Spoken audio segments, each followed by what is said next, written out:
In here was a wild man. So Roy, creating those characters and well, writing. everything was different. There's not much similarity. The only thing between those two characters that would be the fact that they're both, Indian or Native American, whatever phrase would be used. And my one thing I did bring in, and this worked out well because Stan liked the idea of bringing in other ethnic groups to some extent. He didn't work at it real hard. He made certain, for example, that in crowd scenes and different other situations of other characters, he made sure that the groups were somewhat racially integrated at a time when that wasn't really being done at DC Comics. And but not nearly as much. He took that very consciously. And I sort of carried it to the next level, I suppose, just looking for things. I decided that, you had superheroes, they should be from different places. They shouldn't all be, the same ethnic background. Granted, Krypton is Paradise Island, but I'm talking, anyway. So I started making up characters like Banshee and X-Men, who was Irish, and right away I wanted to, within one issue of when I was starting to write X-Men, the first superhero series I did regularly, I wanted to introduce a sixth member who was Japanese or Japanese American, and Stan, wouldn't let me. Just too soon to do that. He wasn't sure the artist would draw them right, and that. So I had to wait a couple of years and then introduce Sunfire. So I just believed in doing that kind of thing. Of course, Wolverine came out of that too, just because I wanted a Canadian, And so, I didn't know what Canadian would be, how amazing it would be, but there it was. But the thing is that, Red Wolf was just, there was a lot of stuff about,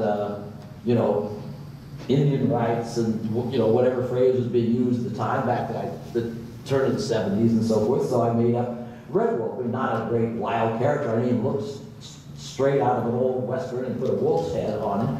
But he was a little bit different. Arak, of course, had a totally different origin in that my wife made him up. I was the one who was being paid to do this, but when I went to DC, they wanted me. Dan's gonna kill me. Dan Thomas, right here.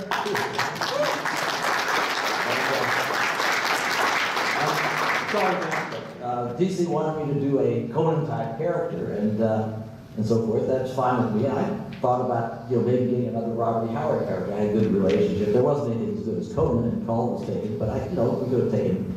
There was a Cormac McCart and someone, we could have done something with it. And that was set in kind of historical time around the 8th, 9th, 10th century Dark Ages kind of thing. And Dan came up with this idea, something about the idea of what about an Indian, again the phrase Indian just for music, but what about an Indian discovering Europe, the opposite of the Europeans coming to America, and that really intrigued me. So we began to work, and she's an excellent researcher, so she did a lot of research on it. I still have a lot of those at home, and that came out of that. But basically, I think Denny would say too that at least in my thing, first of all, I did, although I mentioned like being so involved with comics and everything like that, day and night practically, but at the same time, I read fairly widely, and everything. I read a lot of, classical literature. I loved reading nonfiction. History in particular was always a passion of mine, as you may have been able to tell if you read a comic I wrote. And, but basically you just sat down and you had to make up something, and all of a sudden something's due tomorrow, and whatever you've been reading or whatever you've been thinking about or something, suddenly comes up and with a little desperation, and there it is, and I wish I could say, I had some great plan to bring these things in. If I had a great plan, I would have written the first Wolverine story. And you would have created more characters, right? And if I'd known they were eventually going to start paying money and making movies about them, I would have made up so many Marvel characters that only Stan Lee, writers, writing non-artists, would have made up as many. As it is, I avoided it like the plague because I knew I wouldn't own them, and I knew I was going to get so angry if TV and movie and commercial possibilities were done with these characters, and I didn't get money and credit for it. Not necessarily controlling them and owning them, but getting money and credit. So I avoided like the plague. That's why you have a Black Knight. I would do a Black Knight because there had been other Black Knights. So I thought, well, I didn't really totally make this up. So if I don't get anything for this, it's okay. With Warlock, I took the him character. I could have made up a new character just as easily, but I thought, well, if I don't own the character, I'm just going to take a character that's already existing. and do that. And it is one reason I was happy to do Conan that I didn't make up, or Red Sonja I took from a Howard story. I just scrupulously avoided doing anything that would help make my later life easier. Then how did you come up with, you know, were you planning months and months ahead what characters you were going to do, or did you have to sort of wing it like the rest, like most of us? The only one that we planned ahead of time for was Ra's al Ghul. It was Julie Schwartz and me deciding we're using the Batman stock company too much. Let's not do another Penguin story. Let us set out to create a major villain. So what Julie had was the words Ra's al Ghul. It's Arabic and it means head of the demon. What I had was a typewriter. He sent me home and I came up with it then, but mostly, no, it's a ad-lib. I'm getting royalties for Maxie Zeus. I thought, well, here's the brilliant way that Maxie Zeus came into being.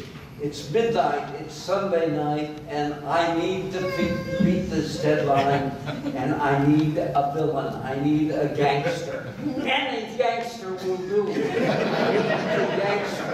And I've got to get this story done. So I look around my little broom closet office, and I see nothing of inspiration, and then I look down and I see my typewriter. I'm working on an Olympic typewriter. Olympic, Olympus. And then you have the head guy of Olympus is Zeus, and Maxie is 2 syllables, and it sounds gangstery. I thought, this character will do for this one story. Yes. And he will go away, and I will forget that he ever existed. And then cut to like 15 years later, and I got a very handsome check, and I called Paul Levitz and said, I would love to keep this money, but I didn't do anything to earn it. And he said, oh, you did. We used Maxie Zeus in a video game.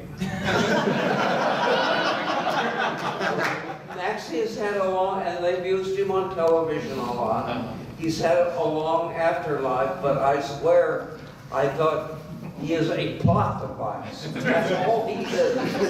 Once the plot is over, he's over. Maxie Zeus is a plot device. Wolverine is created because they want more Canadian readers. There you go. Is there another question? Just